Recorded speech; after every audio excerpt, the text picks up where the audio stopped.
Trevor, welcome to 69 Faces of Rock. How are you doing today? I'm doing great, thank you. Thanks for having me, man. Excellent. Now you have a new album coming up called titled Golden Arm. Yeah. It's about to be released. Tell me about that record.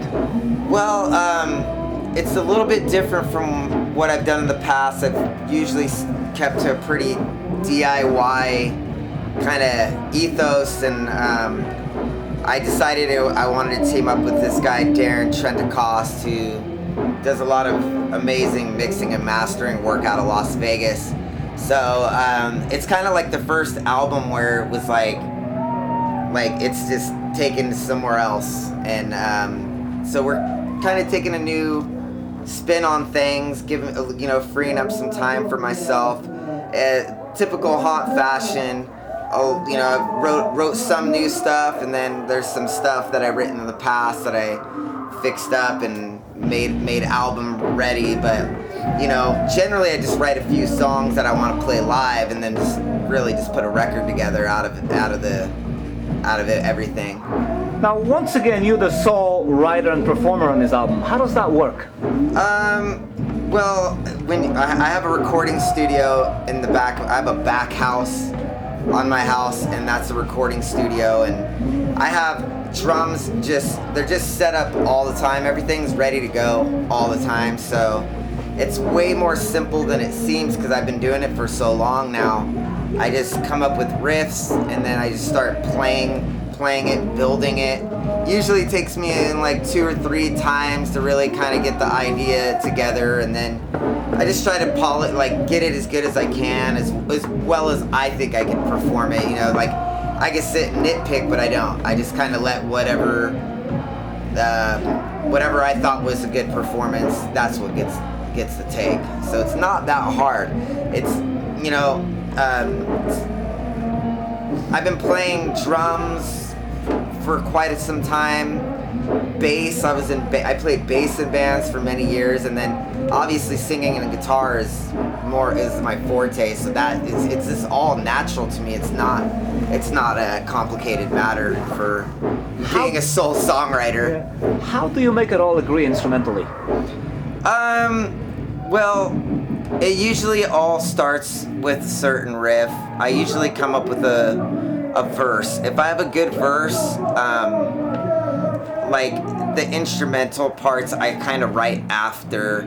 I usually make sure I have like a verse and a chorus, and then whatever comes after that is written after, and that's when I do more of the guitar stuff. And honestly, I just smoke a lot of weed. I don't know how else to really say it. I just sit in there and get in my zone, and it's just what comes out. At what point did you kind of feel confident enough to be able to go at it by yourself?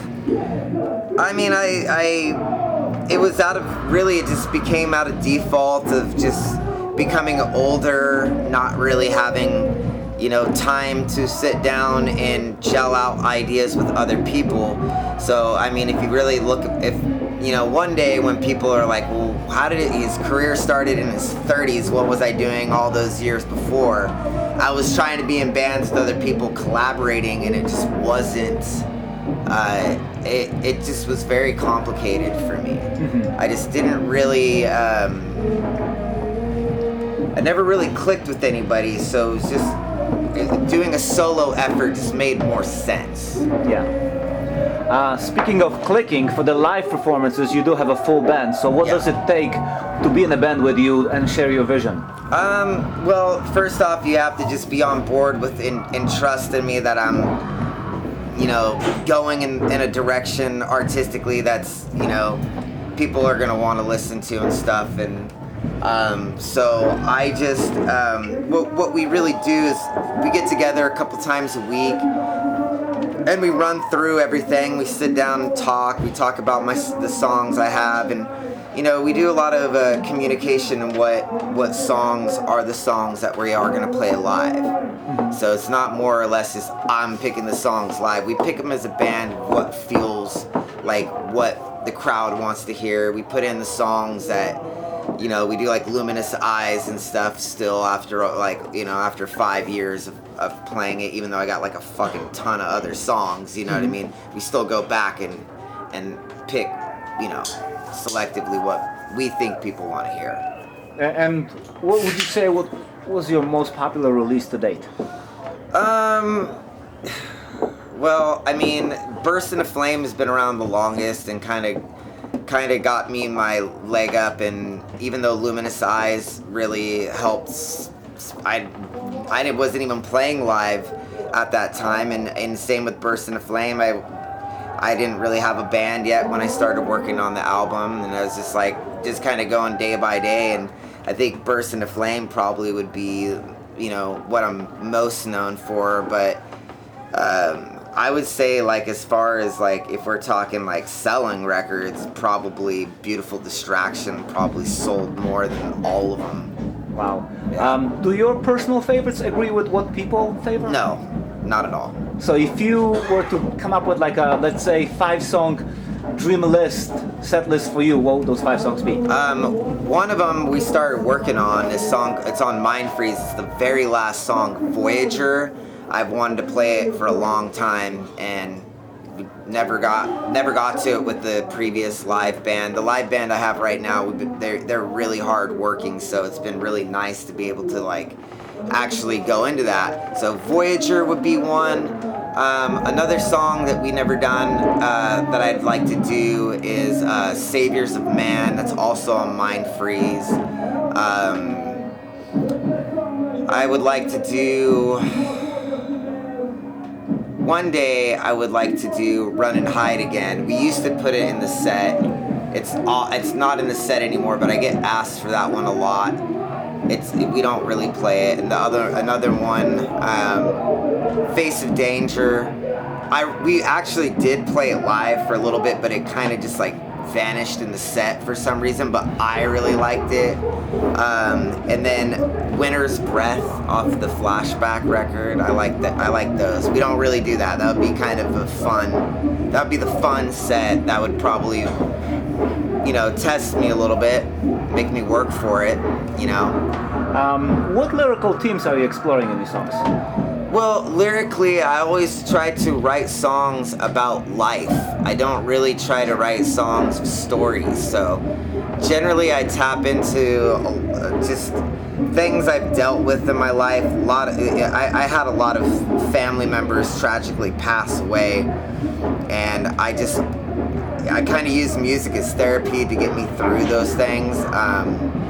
So I always tap into that, like you could get through anything kind of scenario. I always try to like be a beacon of light in the dark for people, because I talk about emotional things in doing heavy metal instead of writing lyrics about typical heavy metal topics. I like to kind of venture into a more emotional paradox, so to speak, I guess. Yeah, I noticed when you played your live show tonight, you asked how many dads are in the audience, which was like, no one ever did that before. No, yeah, I wrote a song for my son called Windows of Your Heart, and I wrote it while I was on the road, and I didn't have it finished at the time, but I finished it later. But yeah, it's just kind of something for me to like connect with the other dads. You know, I think that like personal connections really are a staple in music, and you should have connections with your fans. How are your records being distributed?